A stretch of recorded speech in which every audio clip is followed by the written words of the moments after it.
get started. So first of all, thank you all for joining us. Um, this workshop, Student Leader Networking and Strategy Discussion, is part of a 2-week series of workshops that Soul offers every fall quarter. Typically, we do this in one day, but because of the unique nature, we decided to spread this out over a 2-week period. And so these workshops that we host are usually geared towards assisting student leaders, new and returning, kind of come up to speed, either with some general information or some more advanced information such as tips, strategies on navigating these waters. Typically, these workshops, they are, they're kind of standard. You come to Ackerman, we discuss, room reservations, we discuss funding, and we usually keep to the standard because, every year circumstances and variables change very little. This year is unique. So we decided to host this type of a workshop where student leaders would be able to come in and talk about topics that you all want to hear about.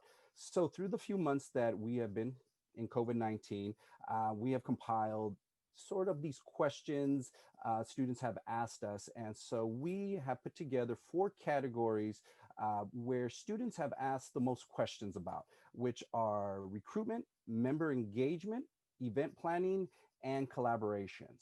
So we are very fortunate enough to have 4 strong groups here today representing different parts of campus. But before we get started, I would like to acknowledge 2 other advisors that are joining us. If you all wouldn't mind coming in and saying hi. First, we have Ashley Pham. Hello. And then we have Michael Gaines. Hey everyone, my name is Michael. He, him, his pronouns, advisor in Seoul. So the 3 of us have been tasked with putting this workshop together. So we are here to assist you. I will be moderating, and the other 2 will be behind the scenes. And so if you have any questions, please feel free to throw them in the chat. One of our advisors will definitely be able to address it. If it's appropriate for a group discussion, I will definitely bring it up based on what type of question it is. But before we get started, let's introduce the panel. So we are, as I said earlier, very fortunate enough to have representation from different types of groups on campus. And the very first one is Exploring Your Universe. Hi, my name is Abijah Simon, and I'm the president for Exploring Your Universe. I'm a 5th-year graduate student in geology, so that's in the Earth, Planetary, and Space Science department. And I've been part of Exploring Your Universe for the last 3 years. And this year we're taking Exploring Your Universe virtual, so that's been a really big change for us, as it is the biggest science outreach event that UCLA has right now. I don't know if you want to give me to give some background about the event, or is that good enough now? Oh, yeah. No, hold off on that. We'll definitely discuss that and use that as some examples down the road. Sounds good. But Mitt, would you like to also introduce yourself? Sure, yeah, my name is Mitt. I am the finance coordinator for Exploring Your Universe. I'm a 5th-year PhD student in the chemistry department. And yeah, this is my 2nd year with EYU. And like Abijah said, we are trying to set up our event totally virtually this year. And we run, I guess, one of the biggest outreach events at UCLA. So. Well, thank you. The next group that's with us is the Engineering Society at UCLA. Hi, everybody. Nice to meet you all. My name is Coco. I am the External Vice President for the Engineering Society at UCLA. I am in my 2nd year currently as a civil engineering major, and my pronouns are she, her, hers.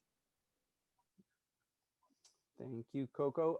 Is there anyone else here from ESUC? I believe it's just me today. Okay, good.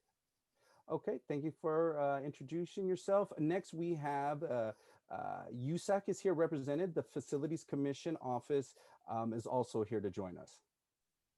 Hi, my name is Alyssa Hemler. I am an English major, 3rd year. I am the project director for USAC FACTS, Access on Board. We specialize in fighting for the rights of students with disabilities on infrastructural and institutional levels. I'm happy to be here.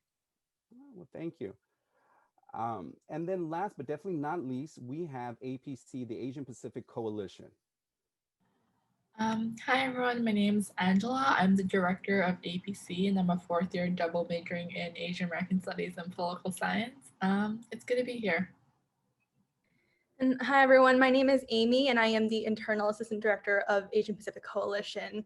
I'm a fourth year, I use she, her pronouns. I'm a political science major, and just a little background about APC. We are a coalition of about 20 member organizations. So a lot of our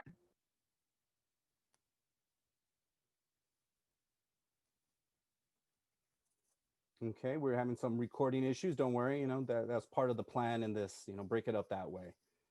So thank you for introducing yourselves. Hopefully we didn't cut anybody off. APC, did you want to add anything else at the end there? Okay. No, we're good. Okay, good. All right, so why don't we jump right into it? As I was saying earlier, it's very obvious that we are in unique times. And so unique times usually call for unique answers, especially a lot of the events that our student groups have engaged in have typically been in person. And therefore, why don't we start? And because of that, has created a different dynamic for student groups. Internally and externally. So why don't we start internally, and why don't we discuss member engagement in no particular order.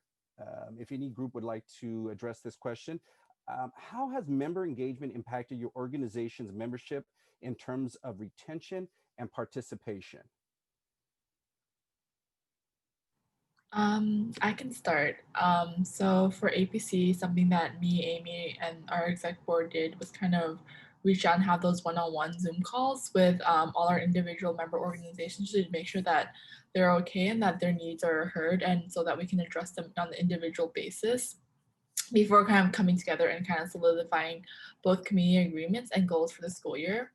As for overall membership, I think something we did this fall or starting this summer was kind of redefine our membership and outreaching to community organizations that serve the Asian Pacific Islander Desi American communities and partner with them. So we worked with Asian Pacific American Labor Alliance and also Chinatown Community for Equitable Development to kind of diversify our outreach of our events and kind of like include them in those discussions. And it's really helped increase our participation and also kind of have those relationships with different community organizations. Thank you. Just a follow-up question. How would you say that is a little different than what you were doing last year at this time, or if you were familiar with how you all went about, getting members engaged? Yeah, I think last year it was mainly just like flyering on Broomwalk and like having those like physical outreach. But this year, also our capacity last year was pretty small. We didn't really have a large kind of like outreach plan. But this year, because everything was online, we kind of were like forced to like rethink our outreach and engagement. So for Instagram, something that we started doing was membership takeovers. So each org kind of like took over our Instagram, and in that way they had kind of like ownership of both our kind of outreach and also more ownership and stake in our club as well. And those Instagram takeovers that our individual 20 member organizations did had a reach of over like at least 100 viewers per each story to like, yeah. Yeah, and I kind of wanted to add on to that too, especially emphasizing the Instagram point, because I think that we all are facing a lot of Zoom fatigue right now. And so, we can hold all of these events on Zoom, but not all of our members come out, and you can't really blame them because, they're probably tired of staring at the computer all day long.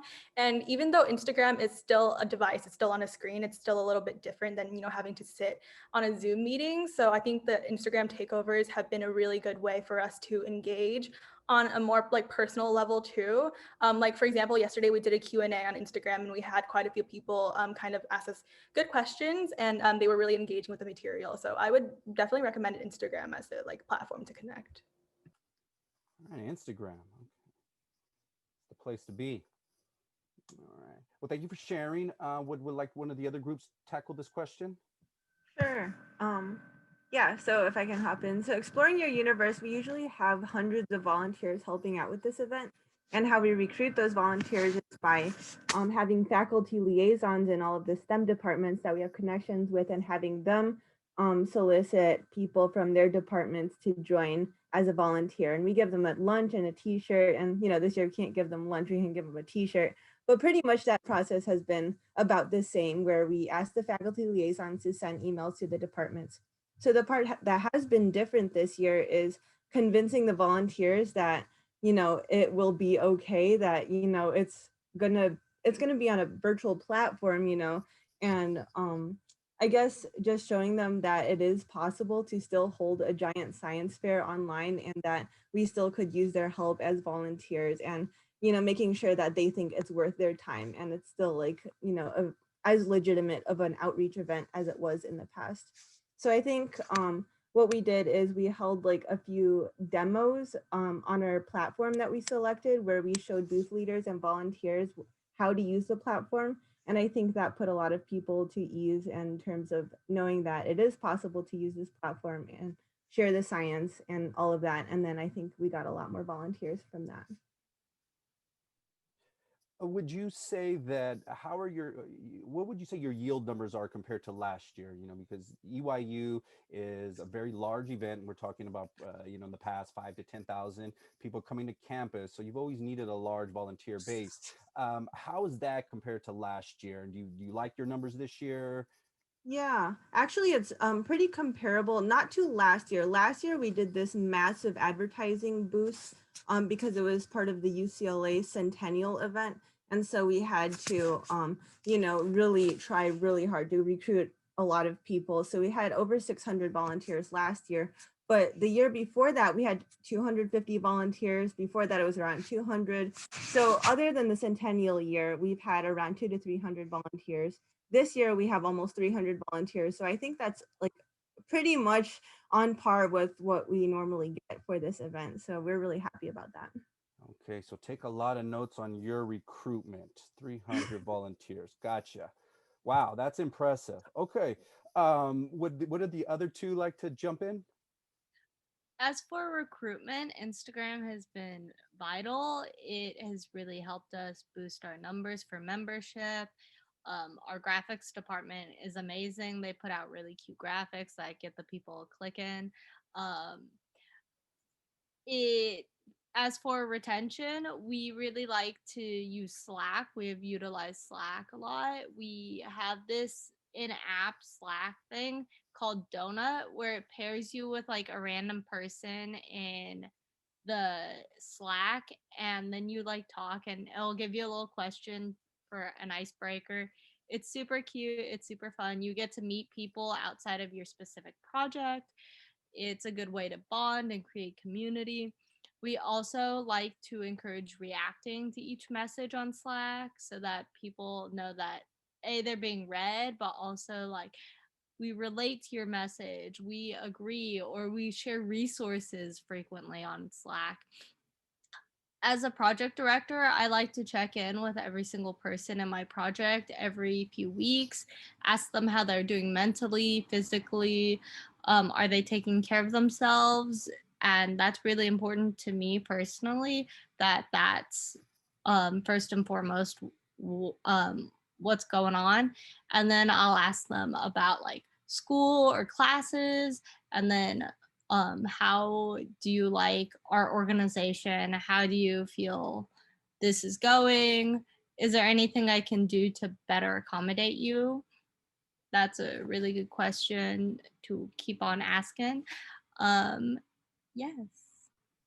Yeah. That's great, that check-in, Alyssa. If you don't mind just getting, what is the sort of the response? I think anytime that you humanize this process, I know a job needs to get done at the end of the day. And these are students just like you, and so how has that response been? Has it been positive? Have you all been able to implement some other ideas? Yes, we have.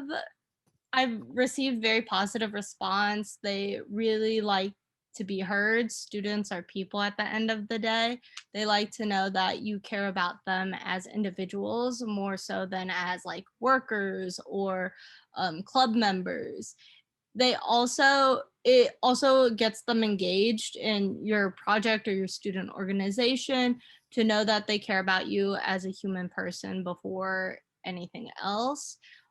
but I think it's more so the fact that we do work with disabled people or students with disabilities, and that's like our mission statement. So we really emphasize mental health, physical health, checking in with yourself, making sure you're good at the end of the day. We try to accommodate people as best as possible. So people with chronic illnesses can't stay up super late, so we try to have our meetings before 5 p.m. For example, we try to have our events before 5 p.m. Or if we're catering to international students, we'll have two events, one in the morning, one in the like evening, so that we can get everyone involved. No, that sounds like a great plan. Really taking everyone's circumstances into consideration. And then last but not least, again, Isa. Yes, yeah, I completely agree with what everyone has said, and I think everyone's kind of hit most of the points for this question. I'd like to just piggyback off of what Alyssa was saying in terms of check-ins. I think setting time specifically on Zoom calls to just have a certain question regardless of what your meeting topic is, and just asking them about their day, asking them random questions about like shows they've been watching or candies that they like, just to get the ball rolling, I think has made a lot of boards very cohesive, regardless of whether or not they've met together at all in person, which has been kind of wonderful to see and kind of wonderful to feel, just because it's very easy to get tired of things online. And one specific thing about I think have like Zoom culture is there is no sense of being able to have that buddy next to you that you are familiar with. And being forced to just be in your own square in the same group as everyone else, in the same sphere as everybody else, which I think can be intimidating for a lot of people. So one platform specifically that we used for Engineering Welcome Day, which is a huge event. We host roughly 700 freshmen or transfer students that are looking to find new student orgs to join into. We used a platform called Gatherly, which was like incredibly successful in bunching people up into smaller groups by student organization. And so they were able to meet one-on-one with directors and boards from various organizations in like very small pods at a time, but then bounce around and get to meet everyone on the same platform without having to change Zoom links and all of that, which I think was very useful in terms of like participation. And it was very interactive because you were able to jump around floors and jump around rooms and meet new people, which was not a feeling you get much these days, which I think was really helpful for a lot of like first years and transfers that were coming in and didn't really even have an idea of what the culture was within UCLA. I have a question. Is Gatherly a paid for website?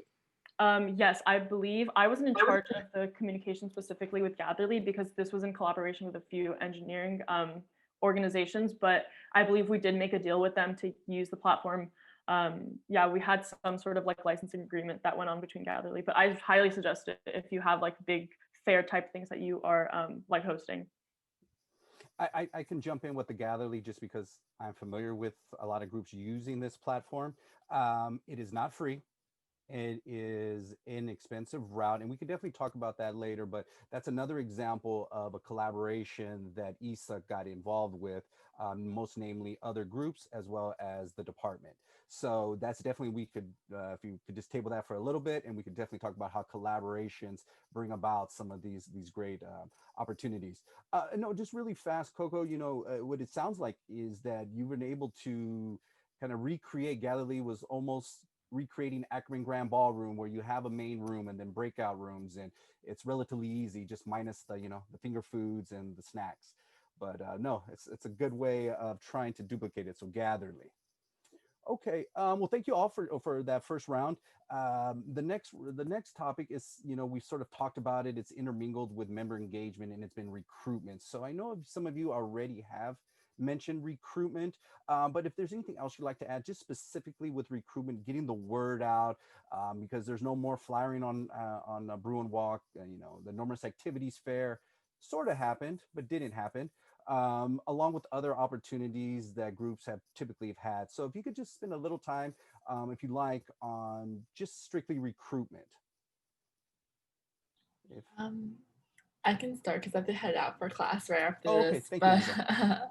something that was super helpful was Instagram stories. So everyone's shared how amazing Instagram is, but Instagram stories and the ask question feature is really helpful for interested Bruins to kind of ask questions about us. We also kind of plug to different departments like the Asian American Studies department to share our flyering to their listserv. And this year we actually had a lot more members apply to our internship program than last year, which is super incredible to see. And the last thing I'll say is I think a bit of like repetition or like kind of coordinated social media posts. So we would have different story posts about the internship, like maybe bi-weekly leading up to the application due date, and also taking account that some people might not have time to apply the first week, so we extended the deadline as well. But Amy can fill in any gaps. But thanks guys for having me.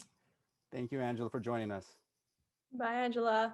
Yeah, kind of going off what Angela was saying about the internship deadlines. I think for any application deadline, we always intentionally set it earlier than we actually need it to be, because we always know that, you know, people put it off. So we always say, okay, this is going to be the soft deadline, and then we'll extend it for like a week or 3 days or whatever it may be. And then, yeah, also consistently posting on Instagram has really increased our followers.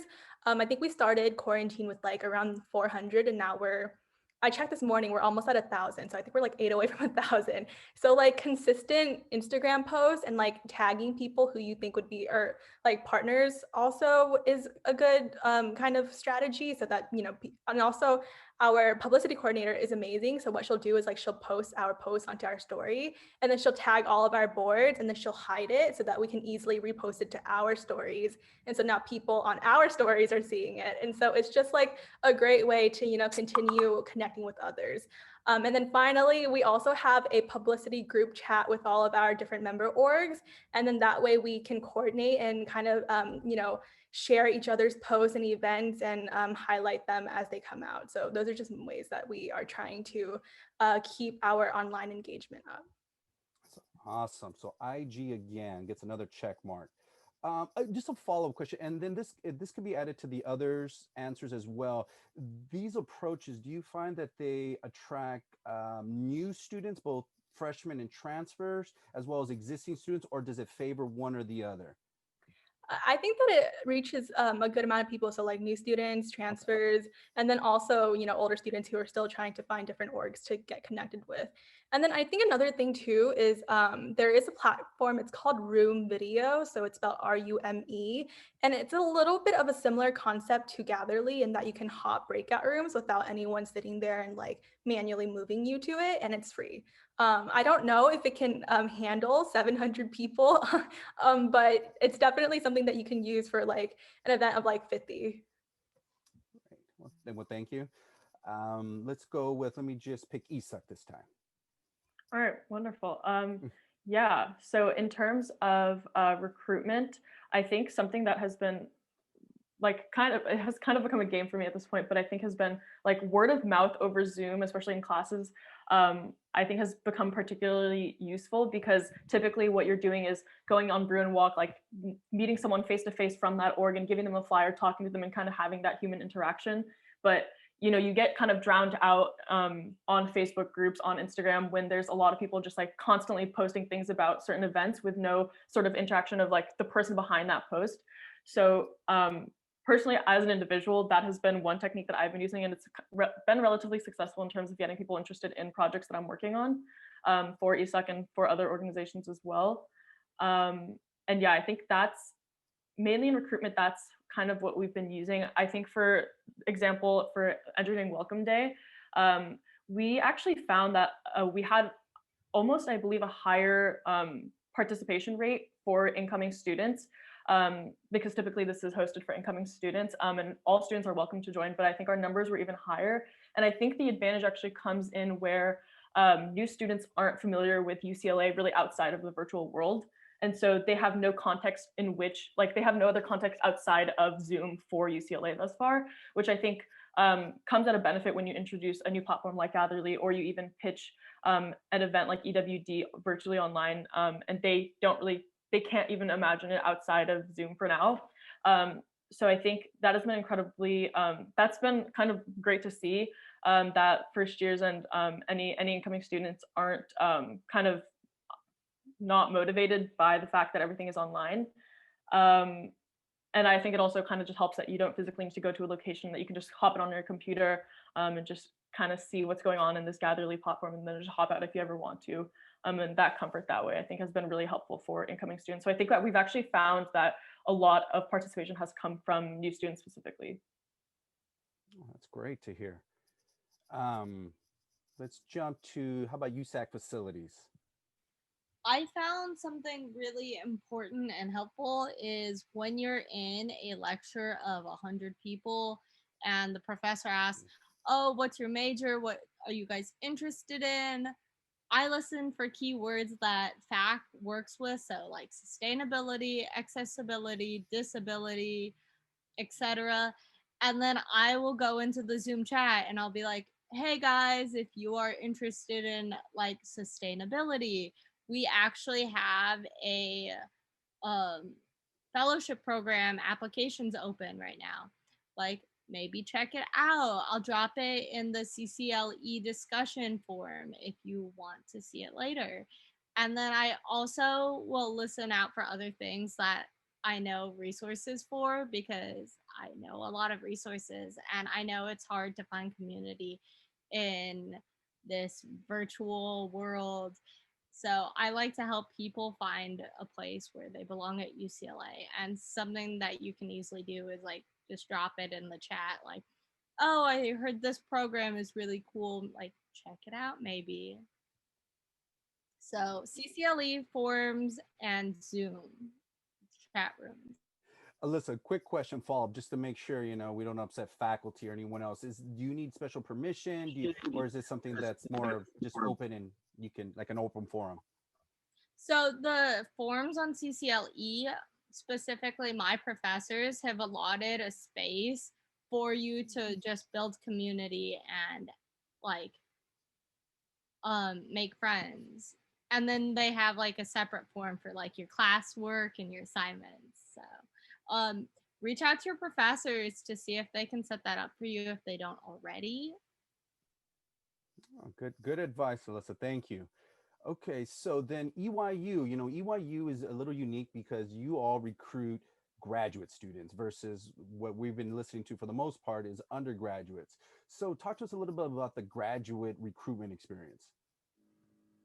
Yeah, so we only have 9 graduate students on our team, and we basically did that by word of mouth.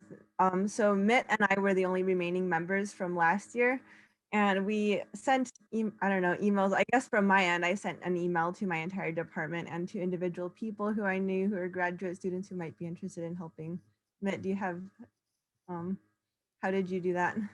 Yeah, I also just asked just people that would be interested in helping organize EYU this year. What I was going to say that was interesting, I guess, is that we have to think not only about the engagement and recruitment of our, volunteers or organizing committee members, but also the outreach, like the people who we're actually trying to give this event to, which are the parents and kids and the thousands of people who usually show up at our event. So actually, before we even had this event, we sent out a parent interest survey to see parents would be interested in sitting in front of a computer with their kid for another 3 hours, right? Like doing yet one more like science thing that they have to like help gather supplies for, because we weren't sure what the level of commitment parents were going to have in terms of an event like this. Because if it's an event for kids, we're not sure the attention span of kids, if parents are willing to do this. So yeah, we sent out a survey and asked a few questions about what they would like most in the format of an event, and then also had an option for like, no, we're zoomed out, can't do any more virtual things. And actually the parents did not select the we're zoomed out option, which was very encouraging for us and was part of the reason why we decided to move forward with this event. And so they were kind of evenly split between, yes, I can gather supplies to help, my kid do the demos in this event, and no, I wouldn't gather supplies, but like, sure, I can have my kid watch the videos and like talk to the scientists. So that ended up being pretty much the format of our event, where we have about half of the booths being videos and the other half being like interactive demos. Your event usually, meant parents, guardians, an adult had to take the youth to campus. So now getting the buy-in from them on that angle, it just makes perfect sense. So great advice. So as I was listening to the recruitment, one of the things I heard was definitely IG is the place to go. It seems to be where everyone's at. Be flexible. I heard a lot of flexibility, deadlines. People have a lot going on, losing track of schedules. So definitely flexibility. And then, and just to sum it up in the way I would be Zoom bombing classes, just, as Alyssa said, just talking. No, it looks like you have to get some buy-in from faculty. Seems like some faculty are more open to it. Others may not even be aware of it. So definitely talk to faculty to help get the word out with your organizations. So as we're moving on, EYU sort of already started talking about the next part of our discussion, which is event planning. You let's just continue on with EYU since that's you were talking about parent involvement, parent buy-in, guardian buy-in. What are important steps to take in event planning? What has changed and what has stayed the same in your virtual setting? Uh, I guess I can do this. Yeah, so we kind of wanted to kind of keep the core parts of EYU, the same, like very accessible and kind of hands-on. And we have like speakers and booths, and usually we have somebody who gets an award. And so we wanted to kind of keep those core parts of EYU, and so we spent actually a lot of time trying to figure out what the best platform would be for us. We ended up choosing a platform called Hopin. It's a little expensive, but I think it lets us, it's very easy to use for parents, which is good. And yeah, I don't know, Abijah, do you want to add? Yeah, so EYU usually has a few main components, that being we have booths, which are usually like the highlight of the event. We have like 60 booths, and all the parents gonna come to the booths and like do the experiments with their kids. Yeah, and then that's where most of the volunteers go too. So that's where like the hundreds of volunteers go. And we also have talks. So we have a bunch of speakers who come in from different fields, and then and we also have a planetarium. So usually that goes on even past the day of EYU, and that takes place in the UCLA Planetarium. And then, like Mitt said, we also have this award ceremony that usually takes place where we grant a former UCL alum, which has made some kind of progress in the field of science, an award. And so we really wanted to incorporate all of these, and that was what we rated our platforms that we tested based on, is whether it could possibly host us on all of these different levels, and also how easy it might be, like in terms of like parents helping their kids doing it, or kids interacting themselves on that platform. So ease of use, basically, and ability to host all of our different topics were the criteria that we evaluated each platform for. And yeah, we've never had to do this in the past, so this was a totally different process. But we did settle finally on Hopin, and we actually even added a section to our event, which is now we have a Q&A session, which didn't exist in past EYU, where we have where we have experts from different fields come in and then answer questions about anything that you want. So that hasn't happened yet, but we're excited because that platform makes it possible to have just people sitting there and answering questions from the public. Yeah, so we actually managed to do all of the things that we did in the past, and also add on, I guess, to this event. Just for time's sake, so I want to give everyone an opportunity to do a Q&A at the end. Why don't we just reach out to one other group to discuss, some event planning. Isak, would you mind jumping in and kind of talking about your event planning and how you've gone about it? Yeah, for sure. So I guess there's two main things that we've really changed about how we've been hosting events this year. One was mainly the timing of the event, because a lot of our events do happen like week 1 of fall quarter, in terms of like getting our engineering students engaged with like other student orgs, as well as like other engineering student org leaders engaged with themselves and getting like accustomed to all the resources that they're available to. This year, because of everything being online and like wanting to give student organization leaders as well as new students the time to adjust to everything being online, we hosted a lot of our events actually prior to the year starting. And so EWD, which is that event that I've been talking about for most of this panel, happened week 0 as opposed to week 1. So engineering students were able to kind of jump into the world of engineering student orgs without the rush of classes just yet. And for the engineering leadership workshops, since all of the engineering leadership within student organizations was happening for this like they already exist as UCLA students, so we were able to contact them and host the workshop actually in August. So it was like way before, and they had a month or 2 to actually plan and prepare for their organization for the upcoming year.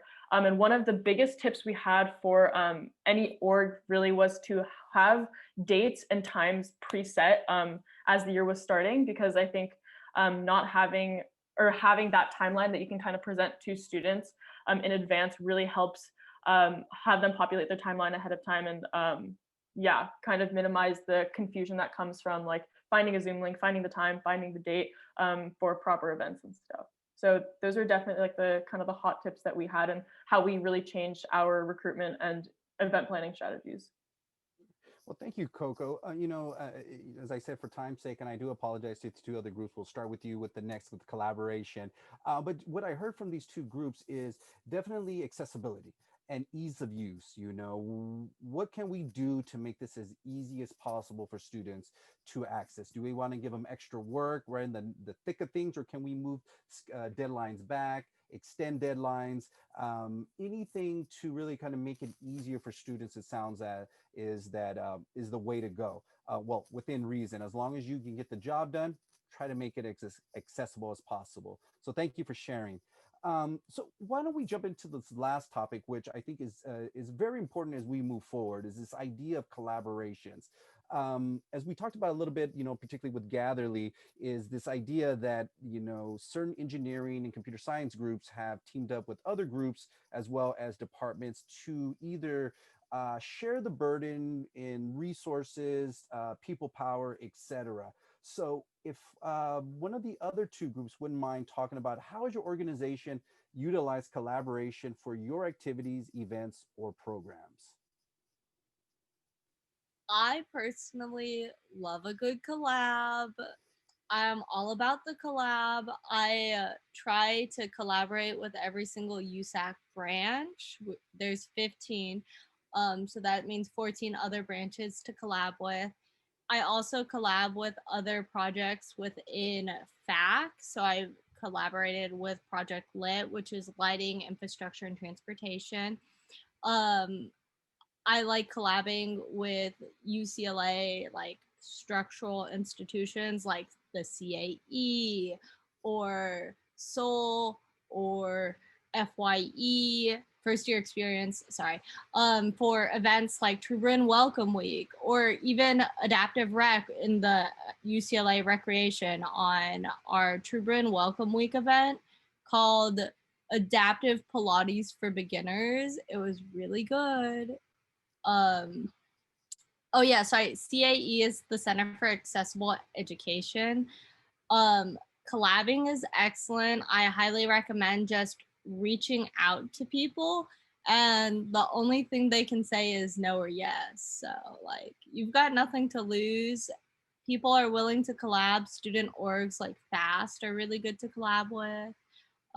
Shout out to them. Highly recommend collabing.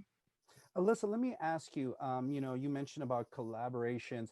How do you determine who you should potentially reach out to? And in some cases, I imagine the USAC Facilities Commission receives requests to collaborate. How do you go about, navigating both of those? If you could just share quickly. Great question. So when I think about a project or a problem I would like to fix, I think who is in charge of this and who has stakes in X, Y, or Z thing. So for our CAE van project, it's under transportation. So I reached out to every single USAC branch that dealt with transportation. I was like, hey, do you want to help me on this? Do you want to gather research and work on this project with us? and they all said yes. So like something's working.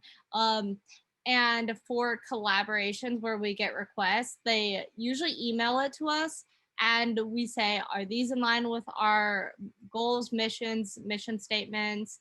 Like, is this something we're interested in? And if yes, then we go, yes, we'd love to collaborate. We'll do X, Y, or Z with you. Let's set up a meeting to go over what this partnership would look like. That's great. Thank you, Alyssa. Amy, would you like to chime in?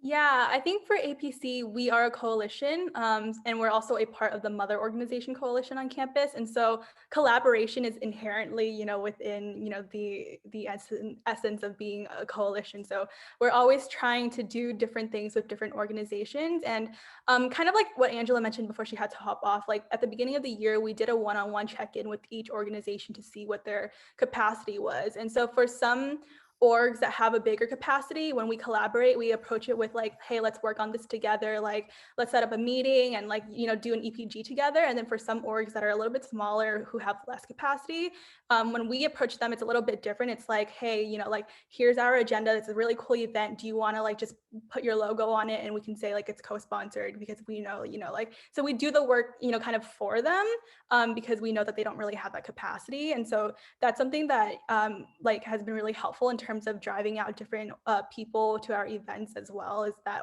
that collaboration aspect.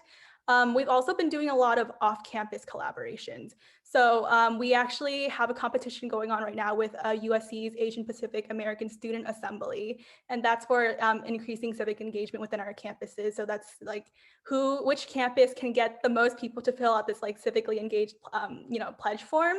And then we also pull together our resources and we're like, okay, the school that wins this competition, they get entered into a raffle to win AirPods.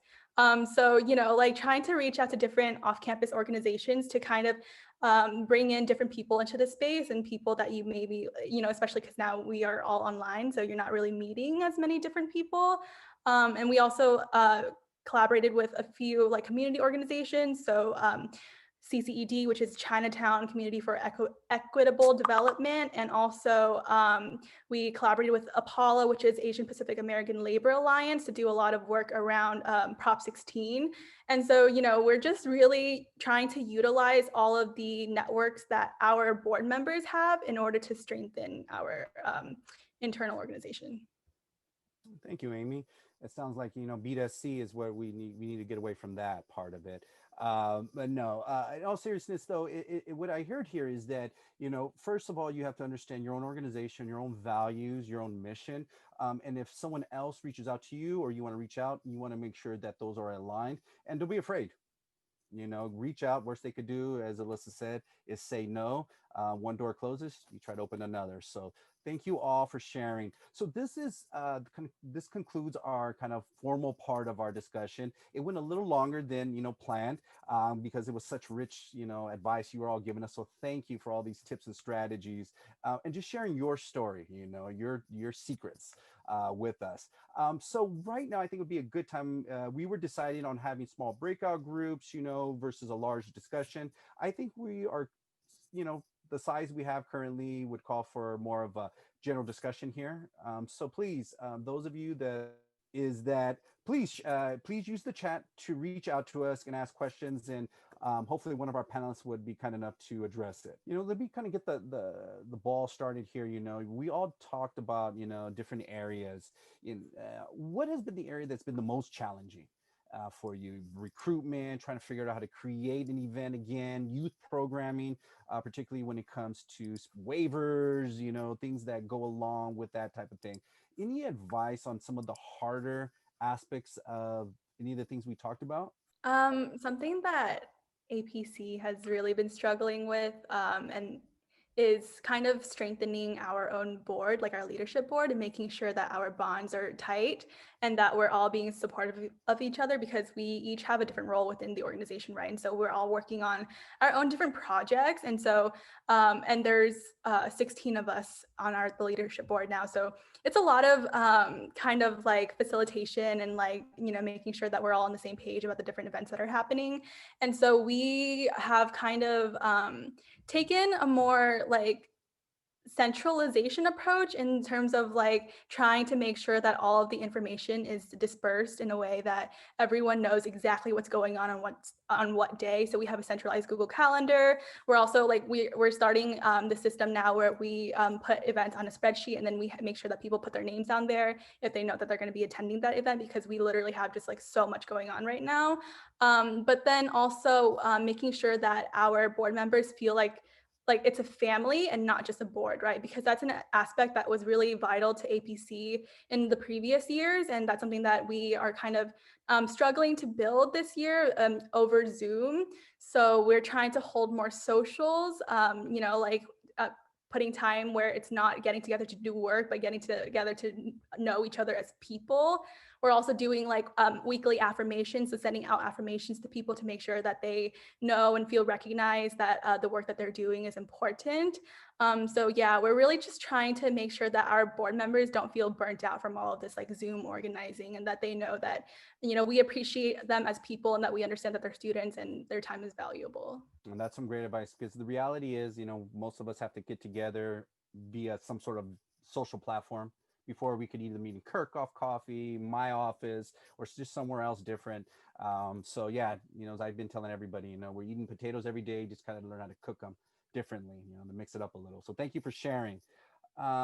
Before we, someone else takes that question, any last questions before, I do have some housekeeping things to share before we do go.